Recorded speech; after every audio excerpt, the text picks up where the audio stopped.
Саламатсыздарбы, құрметті оқырмандар, есімім Долмұрат, математика пәнінің мұғалімі болам. Бізде бүгін 10 сыныптарға келген теңсіздіктерді дәлелдеуге байланысты бір керемет есебіміз бар екен. Сол теңсіздіктерді дәлелдеу методын мен таныстырып кетейін деп отырмын. Енді x1, x2, xn деген элементтері нөлден үлкен және олардың көбейтіндісі бірге тең, және осы берілген теңсіздікті дәлелдеуіміз керек екен.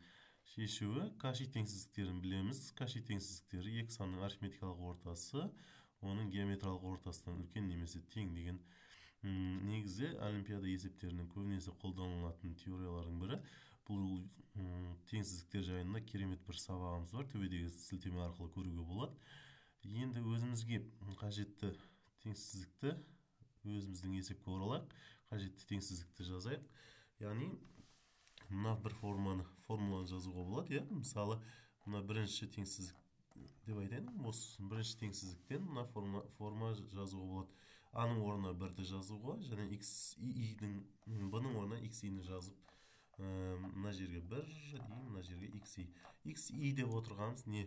xi деп отырғанымыз бірден n-ге дейін өзгеретін сан.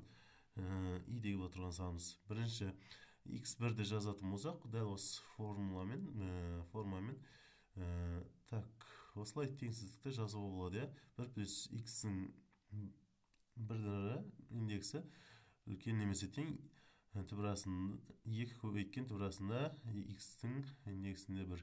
Осылай жазуға болады, және n-ге дейін жазамыз осы теңсіздіктерді, n рет жазамыз, яғни содан кейін теңсіздіктердің сол жағына, оң жағына көбейтетін болсақ, бізде осындай бір теңсіздік пайда болады. Яғни екілерді n рет көбейткенде 2-ның n дәрежесі шығады.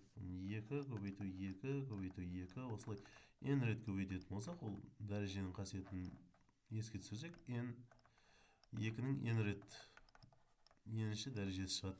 Және бұл жерде x1, x2, xn деген сандардың көбейтіндісі, мына сандардың көбейтіндісі теңсіздіктің шартын еске түсіретін болсақ, ол 1-ге тең. Сонымен жауабымыз 2-ның n дәрежесінен үлкен екенін дәлелдеп бердік. Тыңдағандарыңызға рахмет. Сұрақтар болса комментарийде күтем. Лайк басып, қолды көрсетіп отырайық. Видеомыздың дамуына атсалысайық.